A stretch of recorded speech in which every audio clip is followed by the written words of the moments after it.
नमस्कार, स्वागत है आपका उत्तर प्रदेश बुलेटिन में। मैं हूं आपके साथ इशिता तिवारी। इस बुलेटिन में बात करेंगे आजमगढ़ की, जहां पवनी कला विद्यालय परिसर में विराट हिंदू सम्मेलन कार्यक्रम का शुभारंभ हुआ।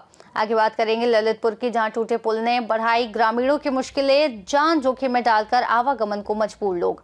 फिलहाल ऐसी तमाम खबरों पर आगे विस्तार से करेंगे चर्चा।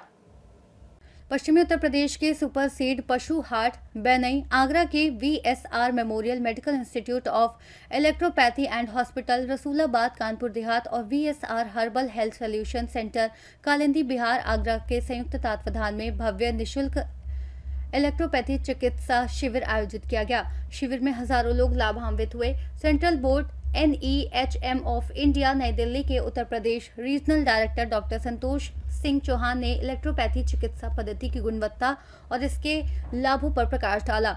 उन्होंने बताया कि परम श्रद्धेय डॉक्टर NK अवस्थी के अनुसार ये पद्धति तभी विकसित होगी जब इसे अंतिम व्यक्ति तक पहुंचाया जाएगा। शिविर से doctor Vimal Chauhan, doctor Purushottam Chaudhary, doctor Sandeep Kumar, doctor Islam, doctor Rajesh Dixit, doctor Puneet Yadav, doctor Dharmendra Kumar सहित दर्जनों चिकित्सकों ने निःशुल्क सेवाएं प्रदान की। साथ ही छात्र छात्राओं ने भी शिविर में सेवा प्रदान कर सहयोग किया। शिविर का उद्घाटन गायत्री शक्तिपीठ आवलखेड़ा के प्रमुख द्वारा किया गया। भारतीय किसान यूनियन के राष्ट्रीय मुख्य प्रवक्ता बच्चू सिंह चौहान ने कहा कि उन्होंने इलेक्ट्रोपैथी चिकित्सा पद्धति के बारे में पहले से सुना था, लेकिन औषधियों का पहली बार देखा और इसकी प्रभावशीलता से प्रभावित हुए। शिविर में इत्मादपुर विधानसभा क्षेत्र के स्थानीय गणमान्य व्यक्तियों ने भी भाग लेकर इसे सफल बनाया। मैं डॉक्टर अजय प्रताप बात हूँ, प्राचार्य VSR memorial medical institute of electropathy hospital Rasulabad Kanpur Dehat. यहाँ पर इस बेनई में चिकित्सा शिविर में अपनी इलेक्ट्रोपैथी चिकित्सा पद्धति की सेवाएं देने आया हूँ और हमारे द्वारा जो भी हो सकता है निःशुल्क इस चिकित्सा शिविर में रोगियों को सेवाएँ दे रहा हूँ। किस तरह के पेशेंट लेकर के आ रहे हैं? देहात क्षेत्र है ये देहात क्षेत्र है। यहाँ पे जो सीजनल बीमारियाँ हैं, जुकाम, खांसी, बुखार, स्किन डिजीज और थायराइड के भी कुछ हैं, हार्मोनल इम्बैलेंस वाले, और PCOD के पेशेंट महिलाओं में आ रहे हैं, पाइल्स के हैं, इस तरह के अभी पेशेंट आ रहे हैं। ब्लड प्रेशर संबंधित कुछ है। रजिस्टर चार्ज कुछ लग रहा है कि निःशुल्क? यहाँ निःशुल्क सेवा दी जा रही है और इसके आयोजन जो है बाजार के मालिक चौधरी साहब हैं। बाकी जो औषधियाँ हैं हमारे संस्थान के द्वारा निःशुल्क। आगरा से सीनियर संवाददाता विष्णु बघेल की रिपोर्ट। आजमगढ़ विकास खंड पलहना की ग्राम सभा पवनी कला विद्यालय परिसर में विराट हिंदू सम्मेलन कार्यक्रम का शुभारंभ RSS के प्रांत प्रचारक रमेश ने दीप प्रज्वलित व पुष्प अर्पित कर किया। कार्यक्रम को संबोधित करते हुए प्रांत प्रचारक रमेश ने कहा कि सामाजिक समरसता का अनुपम उदाहरण मर्यादा पुरुषोत्तम भगवान राम ने माता शबरी के द्वारा प्रदत्त झूठे भेद खाकर प्रदर्शित किया। कार्यक्रम की अध्यक्षता श्री 1008 श्री वारा पीठाधीश्वर महंत श्री श्याम नारायण दास जी महाराज के द्वारा किया गया। कार्यक्रम के संरक्षक भाजपा जिला अध्यक्ष ध्रुव कुमार सिंह के नेतृत्व में किया गया था। कार्यक्रम के संयोजक भाजपा वरिष्ठ नेता जीत बहादुर सिंह ने आए हुए सभी अतिथिगण एवं पदाधिकारी कार्यकर्ताओं को तहे दिल से आभार व्यक्त किया। इस अवसर पर विभाग प्रचारक दीनानाथ, विभाग कार्यवाह गोविंद, जिला प्रचारक आलोक, डॉक्टर संतोष कुमार जी, खंड कार्यवाह राकेश, अमित, सौमित्र सहित अन्य हिंदू परिवार के लोग उपस्थित रहे। मातृभूमि को नमन करता हूँ कि मातृभूमि को नमन नहीं कर सकते। इस देश में रहते हैं, इस देश का खाते हैं, इस देश के सारे संसाधनों पर उनका अधिकार है, उपयोग करते हैं। जो इस देश में रहता है, आखिर इस देश में मातृभूमि की जय और मातृभूमि को नमन क्यों नहीं कर सकता? यह प्रश्न खड़ा है। हम तो यही कहते हैं भाई, जिस देश में रहते हो, जिस मातृभूमि में, जिस पवित्र धरा में जीवन जीते हो, उस पवित्र धरा की जय जयकार तो करो। तो कहते नहीं, हम तो अपने मजहब को सबसे बड़ा मानते हैं, वो हम अपने धर्म को सबसे बड़ा मानते हैं। हम सनातनी तो कहते हैं सनातन से भी बड़ा होता है राष्ट्र धर्म, सनातन से भी बड़ा धर्म होता है, देश का सबसे बड़ा ऊंचा स्थान होता है, सनातन से भी ऊंचा राष्ट्र और भारत वर्ष है। ये हमारा। आजमगढ़ से सीनियर संवाददाता सतीश की रिपोर्ट। गाजियाबाद के कबीर नगर थाना इलाके में बाइक सवार दो बदमाशों ने एक घर में घुसकर महिला को टारगेट किया और लाखों रुपए कीमत की ज्वेलरी छीन ली। घटना राजनगर के पौष इलाके सेक्टर 5 में हुई, जहां CPWD के retired chief engineer M.K. Agarwal अपने परिवार के साथ रहते हैं। घटना के समय उनकी पत्नी घर के गेट पर टहल रही थी, तभी दो बाइक सवार बदमाश घर में घुस गए और बर्तन साफ करने का झांसा देकर महिला को सम्मोहित कर पहनी हुई सोने की चूड़ियां उतरवा ली। घटना की सूचना मिलते ही कबीरनगर थाना पुलिस मौके पर पहुंची और इलाके में लगे सीसीटीवी कैमरों की मदद से बाइक सवार बदमाशों की तलाश शुरू कर दी है। मेरा नाम अरुज अग्रवाल है। मेरी मदर यहीं पे गेट में खड़ी हुई थी, अभी नहा धो के फ्रेश होके आके धूप सेक रही थी। तभी दो बंदे आए और कहने लगे कि माता जी हम जो है ये पीतल चमका देते हैं। तो उन्होंने चेक करने के लिए एक पीतल का बाउल था वो दे दिया, उन्होंने साफ कर दिया। ऐसे करते करते उन्होंने उनको हिप्नोटाइज किया और जो दो गोल्ड की चूड़ियां पहन रखी थी वो लेके निकल गए वो लोग। मोटरसाइकिल जो है कोने में खड़ी हुई थी 101 के कोने पे, वहां से बैठ के दोनों वहां से फरार हो गए।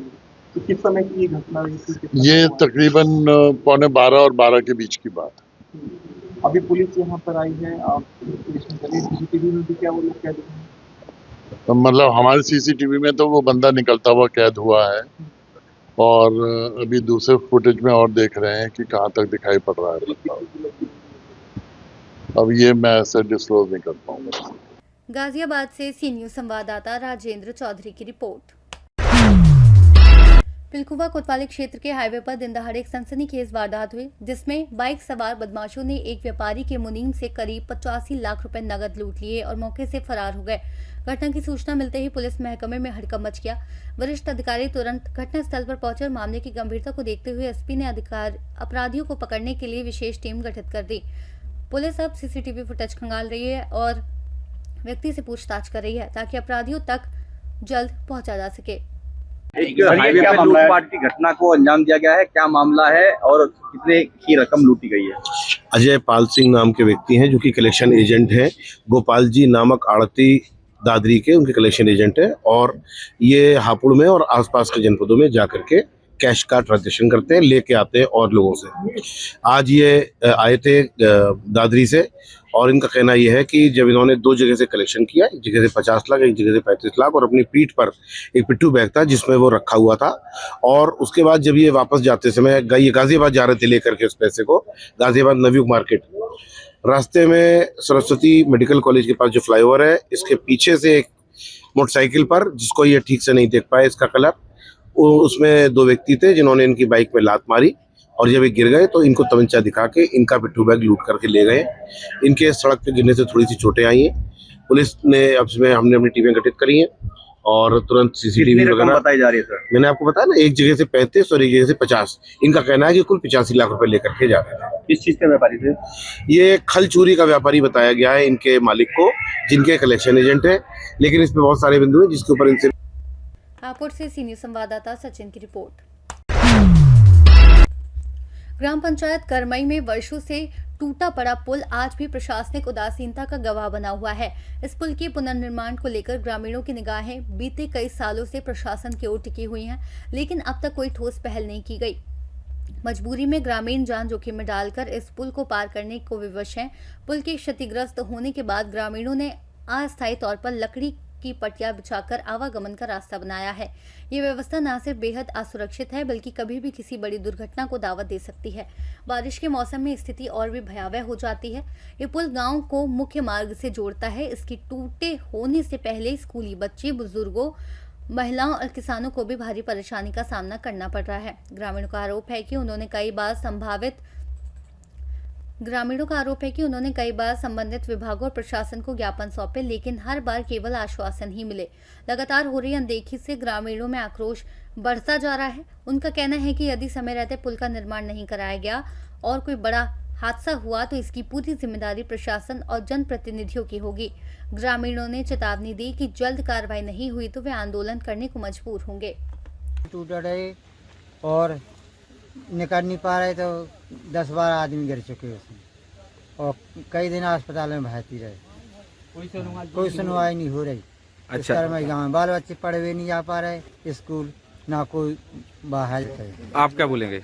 हम ये सरकार से गुजारिश करते हैं कि हमारा पुल जल्दी से जल्दी बनवाने की कृपा करें, क्योंकि यहाँ पे बच्चों के लिए स्कूल जाने में प्रॉब्लम हो रही है और ट्रैक्टर निकालने में, खेती किसानी के करने के लिए किसान परेशान हो रहे हैं, क्योंकि यहाँ पे पंप रखना पड़ता है तो ट्रैक्टर पे लेके। ललितपुर से सी न्यूज संवाददाता विकास सोनी की रिपोर्ट। सिद्धार्थनगर जिले के सुहास बाजार ब्लॉक में स्थित तौहीद पब्लिक स्कूल इन दिनों सुर्खियों में है।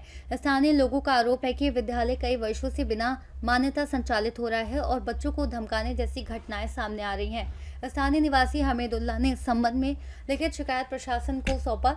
शिकायत के आधार पर जांच टीम का गठन किया गया, लेकिन मौके पर जांच टीम के रवैये पर सवाल उठ रहे हैं। हमीदुल्लाह का कहना है कि जब टीम विद्यालय पहुंची तब स्कूल बंद था और निरीक्षण केवल नाम मात्र का किया गया। ना तो विद्यालय प्रबंधक से ना ही शिकायतकर्ता से कोई ठोस जानकारी ली गई। विकासखंड सुहास में स्थित इस स्कूल की स्थिति और संचालन को लेकर कई सवाल खड़े हो रहे हैं। स्थानीय लोगों की मांग है कि प्रशासन स्कूल की वास्तविक स्थिति की निष्पक्ष जांच करे और बच्चों को सुरक्षा एवं शिक्षा के आधार को सुनिश्चित करे। जी, मेरा नाम हमीदुल्लाह हाशमी है। मैं सुहास बाजार के मानावा गांव का निवासी हूँ। मेरे घर के 6 बच्चे तौहीद विद्यालय में पढ़ते हैं, जो विगत कई वर्षों से पढ़ रहे थे। जिसमें मैं नवोदय विद्यालय में मैंने एडमिशन के लिए गया तो वहाँ से उन्होंने बताया कि अगर यहाँ एडमिशन करना है तो विगत 3 वर्ष पूर्व जो मान्यता प्राप्त विद्यालय अगर आपके बच्चे पढ़े होंगे तो फॉर्म वगैरह सबमिट करेंगे, उसमें मिलेगा आपको। तो मैं तौहीद विद्यालय पे जब वापस आके उनसे पैन नंबर की मांग की तो वो आनाकानी कर रहे थे। मैंने जो है इसकी IGRS के माध्यम से कंप्लेंट करके मांग की तो पता चला कि इनके विद्यालय की मान्यता ही नहीं है और जो है अभी इसी सत्र 2025 में 8वें महीने में इन्होंने मान्यता ली है। तो ये मेरे बच्चों के साथ पूरी तरह समझिए विगत कई वर्षों से फ्रॉड किए हैं और जो भी मार्कशीट दिए हैं सब फर्जी मार्कशीट समझिए है, इसकी कोई वैध नहीं हो रही है। हर जगह कहा जा रहा है कि ये जो फर्जी है और इसकी कंप्लेंट मैंने दी तो उसकी जांच की टीम आई थी विद्यालय पे। मैं आया तो पता लगा तो वहाँ पे विद्यालय की टीम छुट्टी होने के बाद एफता दिया है, जबकि 11:30 बजे तक विद्यालय था, ये लोग 1:30 बजे पहुँचे वहाँ और जांच कर रहे हैं। तो वहाँ बाहर से ही खड़े होकर, जबकि इनको वहाँ चपरासी मौजूद था, गेट खोल के अंदर जाना चाहिए था, नहीं गए, बाहर से ही अपना हमसे मार्कशीट वगैरह की फोटोकॉपी लेके ये लोग चले। सिद्धार्थनगर से सी न्यूज संवाददाता धर्मेंद्र कुमार की रिपोर्ट। शाहजहांपुर के रोजा मंडी में धान खरीद प्रक्रिया में बिचौलियों और कुछ संबंधित अधिकारियों की मिलीभगत से बड़े पैमाने पर अनियमितताओं का मामला सामने आया है। भारतीय किसान यूनियन के प्रदेश अध्यक्ष मुनीश्वर दयाल कठेरिया ने पूरे मामले की जानकारी सिटी मजिस्ट्रेट के माध्यम से मुख्यमंत्री योगी आदित्यनाथ को भेजा है और दोषियों के खिलाफ कठोर कार्रवाई की मांग की है। अधिकारियों बिचौलियों के कथित खेल के अनुसार अक्टूबर 2025 में किसानों को बम्पर खरीद का आश्वासन दिया गया था, लेकिन 15 नवंबर से 13 दिसंबर तक हजारों कुंतल फर्जी किसानों के नाम पर धान खरीदी गई है। ऑनलाइन तौल प्रणाली में भी अनियमितताएं सामने आई हैं, जिसमें कई ईडी और गांव के नाम गायब हैं, जिससे लगभग 80% तौल फर्जी साबित होती है। सच्चे किसानों को ध्यान स्वीकार नहीं किया जा रहा है और उन्हें औने पौने दामों पर बेचना पड़ रहा है। किसानों ने मुख्यमंत्री योगी आदित्यनाथ से मांग की है कि पूरे जनपद में बिचौलियों और संबंधित अधिकारियों पर गंभीर जांच करवाई जाए और हर किसान का सत्यापन कर भ्रष्टाचार को रोकने की दिशा में ठोस कदम उठाया जाए, अन्यथा पूरे प्रदेश में इस मुद्दे को लेकर बड़ा प्रदर्शन किया जाएगा और जिम्मेदारी प्रशासन की होगी। अब वही उन्हीं किसानों के कागज लगा के सत्यापन लगा के व्यापारी उनमें मजा कर रहे हैं।